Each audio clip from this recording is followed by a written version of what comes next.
Padayon ang Roads and Traffic Administration kon RTA sa Cagayan de Oro City sa pagpahawan sa mga kadalanan gikan sa mga ambulant vendor palibot sa Cogon Market. Illegal parking, istrikto sab nga ginapatuman. Ani a report ni Cyril Chavez.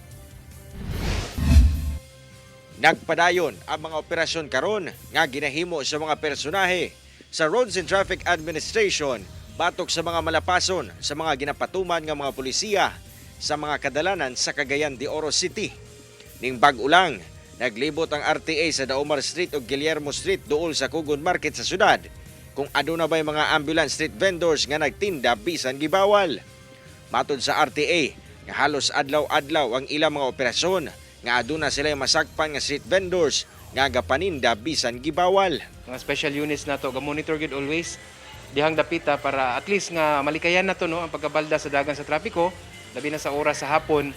Lakip nga ma-monitor po nato ang displaying time sa mga vendors kaysa aning mga panahon na pinaagi sa Night Market Management Committee on the suspension period pa man.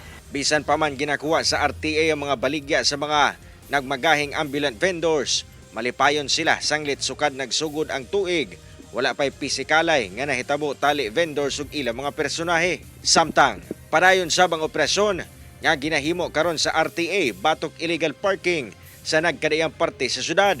Nimbag-o lang, pipila ka mga motorsiklo nga illegal nga nakapark sa sidewalk gawas sa entrada sa usa ka universidad ang natikitan.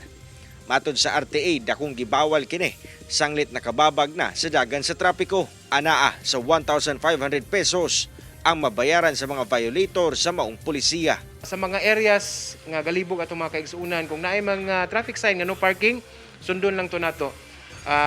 Along the fire hydrant, no, 4 meters, di gyapon pwede, pedestrian lanes, dili babagan, ani lang kasimple.